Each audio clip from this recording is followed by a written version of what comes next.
নমস্কাৰ, এই মুহূৰ্তত আহি পৰিছে সন্ধিয়াৰ কেইবাটাও বিগ ব্ৰেকিং নিউজ আৰু এনে ধৰণৰ খবৰসমূহ নিতৌ চাবৰ কাৰণে চেনেলটো সাবস্ক্ৰাইব কৰি ভিডিঅ'টোত এটা লাইক কৰি দিব। এই মুহূৰ্তত জনাই আছো এটা ব্ৰেকিং নিউজ। কংগ্ৰেছ থাকিলে মিয়াৰ উৎপাত বাঢ়ি যাব অসমত, কাৰণ কংগ্ৰেছ মিয়াৰ পিতৃ। এবাৰ মুছলমানৰ বিৰুদ্ধে সৰব হৈ পৰিছে বিতৰ্কিত লেখিকা শিখা শৰ্মা। বিজেপিৰ সমৰ্থনত গৈ শিখা শৰ্মাই কেইবাটাও মন্তব্য কৰিছে। এই মুহূৰ্তত দেখুৱাইছো শিখা শৰ্মাৰ ফেচবুক পোষ্ট, য'ত শিখা শৰ্মাই কৈছে অসমতো কংগ্ৰেছ শেষ কৰিব লাগিব। কংগ্ৰেছ থাকিলে মিয়াৰ উৎপাত বাঢ়ি যাব, কাৰণ কংগ্ৰেছ মিয়াৰ পিতৃ। সকলো সনাতনী এক হ'ব লাগে।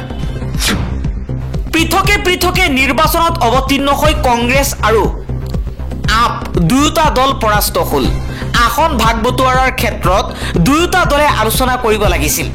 দিল্লী বিধানসভা নিৰ্বাচনৰ ফলাফল সন্দৰ্ভত শিৱসেনা উদ্ধৱ ঠাকৰে গোটৰ সাংসদ সঞ্জয় ৰাউতৰ এই মন্তব্য। ভূপেন হাজৰিকাৰ পাছতেই অসমীয়া জাতিয়ে ৰাজীৱ সদিয়াক আটাইতকৈ বেছি সন্মান দিছে। গণশিল্পী ৰাজীৱ সদিয়াৰ ৰাজহুৱা আদ্য শ্ৰাদ্ধত বিধায়ক অখিল গগৈৰ এই মন্তব্য। দিল্লীৰ মুখ্যমন্ত্ৰীৰ পদ ত্যাগ কৰিছে আতিশী মাৰ্লেনাই। উপ ৰাজ্যপাল বিনয় কুমাৰ সাক্সেনাক প্ৰদান কৰিছে পদত্যাগ পত্ৰ। ডোনাল্ড ট্ৰাম্পৰ আসনত বহিছে ইলন মাস্ক। শেহতীয়াকৈ প্ৰকাশ পোৱা টাইম আলোচনী ভেটুপাতক লৈ খলখনিৰ সৃষ্টি হৈছে। টাইম আলোচনীৰ কভাৰত আমেৰিকাৰ ৰাষ্ট্ৰপতি ডোনাল্ড ট্ৰাম্পৰ প্ৰশাসনত বিশেষ ক্ষমতা লাভ কৰা ইলন মাস্কক প্ৰদৰ্শন কৰা হৈছে।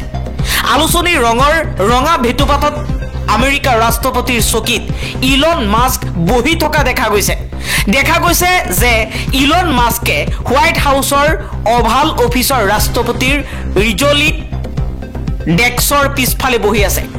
হাতত আছে একাপ কফি। টাইম আলোচনীত প্ৰকাশিত এক প্ৰতিবেদনত সাংবাদিক চাইমন শুটাৰ আৰু ব্ৰায়ান বেনেটে লিখিছে যে ট্ৰাম্পে প্ৰশাসনে মাস্কৰ নেতৃত্বত চৰকাৰী দক্ষতা বিভাগক চৰকাৰী কৰ্মচাৰীক ব্যাপক চাকৰিৰ পৰা খেদাৰ ব্যৱস্থা কৰিছে।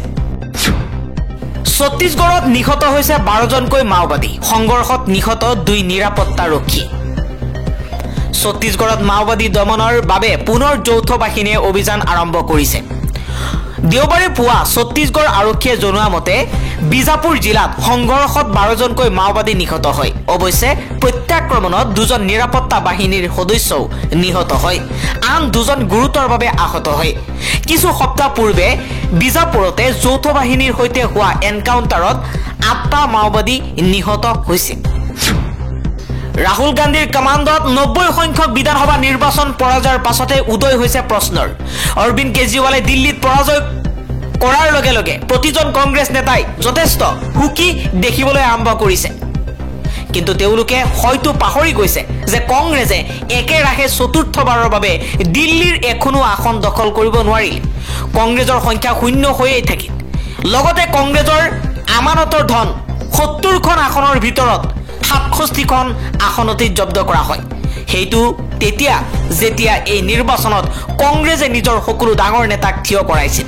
ৰাহুল গান্ধী আৰু প্ৰিয়ংকা গান্ধীয়ে নিজেই প্ৰচাৰৰ বাবে আগবাঢ়ি আহিছিল। অৱশ্যে বিষয়টো কেৱল দিল্লীতে সীমাবদ্ধ নহয়। উল্লেখ্য যে 2004 চনত আমেথিৰ পৰা লোকসভা নিৰ্বাচনত জয়লাভ কৰি ৰাজনীতিত সবল প্ৰৱেশ ঘটিছিল ৰাহুল গান্ধীৰ। তাৰ পাছত কংগ্ৰেছৰ নেতৃত্বত একেৰাহে দুবাৰকৈ ইউপিএ চৰকাৰ গঠন হোৱাৰ লগতে বহু ৰাজ্যত কংগ্ৰেছৰো ক্ষমতা বৃদ্ধি পালে। কিন্তু 2011 চনৰ পিছত এনেদৰে ধাৰাবাহিক পৰাজয় আৰম্ভ হ'ল যে কংগ্ৰেছে মাত্ৰ কেইখনমান ৰাজ্যত জয়ী হ'বলৈ সক্ষম হ'ল। এনে নহয় যে ৰাহুল গান্ধীয়ে চেষ্টা কৰা নাছিল, কিন্তু কেতিয়াবা তেওঁৰ নিজৰ মানুহে তেওঁক সমৰ্থন কৰা নাছিল আৰু কেতিয়াবা জনসাধাৰণৰ স্পন্দন জোখাত ব্যৰ্থ হৈছিল। বিজেপিৰ সমান্তৰালকৈ আঞ্চলিক দলসমূহেও ৰাহুল গান্ধী আৰু কংগ্ৰেছক দুৰ্বল কৰাৰ ক্ষেত্ৰত পুৰুষাৰ্থ কৰিছিল। আনকি দলৰ ভিতৰতে ৰাহুল গান্ধীয়ে নিজৰ সিদ্ধান্ত গ্ৰহণ কৰিবলৈ সংগ্ৰাম কৰিবলগীয়া হৈছিল। শেহতীয়াকৈ অনুষ্ঠিত হোৱা হাৰিয়ানা নিৰ্বাচনত ৰাহুল গান্ধীয়ে ভূপেন্দ্ৰ সিং হুদাক সমাজবাদী পাৰ্টি আৰু আম আদমী পাৰ্টিক কিছু আসন দি মিত্ৰতাৰে নিৰ্বাচনত অৱতীৰ্ণ হ'বলৈ পৰামৰ্শ দিছিল যদিও বিজয়ৰ আত্মবিশ্বাসী কংগ্ৰেছৰ হাৰিয়ানা দলটোৱে মিত্ৰতা নচ্ছাদ কৰে আৰু ফলত পৰাজয় বৰণ কৰিবলগীয়া হয় দিল্লীৰ নিৰ্বাচনত মিত্ৰ কেজৰিৱালে নিজেই কংগ্ৰেছক মিত্ৰজোঁটৰ পৰা বাদ দিছিল ফলত কংগ্ৰেছে অকলেই নিৰ্বাচনত অৱতীৰ্ণ হ'বলগীয়া হৈছিল আৰু তাৰ ফল আম আদমি পাৰ্টিৰ পৰাজয় হয় অৰ্থাৎ ৰাহুল গান্ধীয়ে নিজৰ দলটো নিজৰ ইচ্ছামতে চলাব পৰা নাই এই সত্য সত্ত্বেও কংগ্ৰেছ আৰু ৰাহুল গান্ধীয়ে এই কথা অস্বীকাৰ কৰিব পাৰেনে যে নিৰ্বাচনত অবিৰত পৰাজয়ৰ এটা ডাঙৰ কাৰণ হ'ল দলৰ অব্যৱস্থাপনা কংগ্ৰেছ এৰি যোৱা বহু ডাঙৰ নেতাই কয় যে ৰাহুল গান্ধীয়ে সাক্ষাৎ কৰিবলৈও সময় নিদিয়ে হিমন্ত বিশ্ব শৰ্মা সঞ্জয় নিৰুপমলৈকে বহুতে ৰাহুল গান্ধীৰ নেতাৰ লগত কৰা আচৰণৰ পৰা আৰম্ভ কৰি চৌপাশে বসবাস কৰা সাধাৰণ লোকলৈকে অভিযোগ উত্থাপন কৰিছিল ৰাহুল গান্ধীৰ বিৰুদ্ধে অভিযোগ উত্থাপন হৈছে যে নিৰ্বাচনৰ সময়ত দেখা যায় যদিও তাৰ পাছত নিৰুদ্দিষ্ট হয় দিল্লী বিধানসভা নিৰ্বাচনত কংগ্ৰেছৰ বাবে পৰাস্ত হৈছে আম আদমি পাৰ্টি নতুন দিল্লী সমষ্টিত অৰবিন্দ কেজৰিৱাল 4089টা ভোটত পৰাস্ত হৈছে একেখন সমষ্টিত কংগ্ৰেছৰ প্ৰাৰ্থী সন্দীপ দীক্ষিতে লাভ কৰিছে 4568টা ভোট জংপুৰা সমষ্টিত মনীষ সিসোদিয়া 675টা ভোটত পৰাস্ত হৈছে একেখন সমষ্টিত কংগ্ৰেছৰ ফাৰহাদ চুৰিয়ে লাভ কৰিছে 7350টা ভোট কালকাজি সমষ্টিত মুখ্যমন্ত্ৰী আতিশীৰ 3521টা ভোটত জয়লাভ সেই একেখন সমষ্টিত কংগ্ৰেছৰ অলকা লাম্বাই লাভ কৰিছে 4392টা ভোট প্ৰত্যেকখন সমষ্টিত কংগ্ৰেছৰ বাবে অলপ ভোটৰ কাৰণে পৰাস্ত হৈছে আম আদমি পাৰ্টিৰ বিধায়কসকল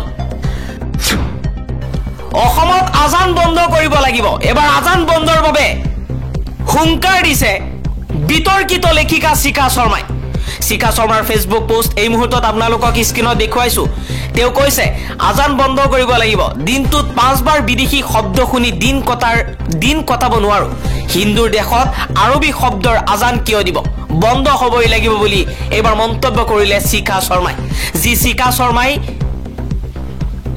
লোকসভা নিৰ্বাচনত নগাঁৱত সংখ্যালঘু মুছলমানৰ ভোটৰ বাবে তেওঁ মুছলমানৰ ঘৰে ঘৰে দৌৰিছিল সেইজন শিখা শৰ্মাই পৰাস্ত হোৱাৰ বাবে এতিয়া অসমৰ সংখ্যালঘু মুছলমানৰ বিৰুদ্ধে এইদৰে ইছলামৰ বিৰুদ্ধে এইদৰে মন্তব্য কৰা দেখিবলৈ পোৱা গৈছে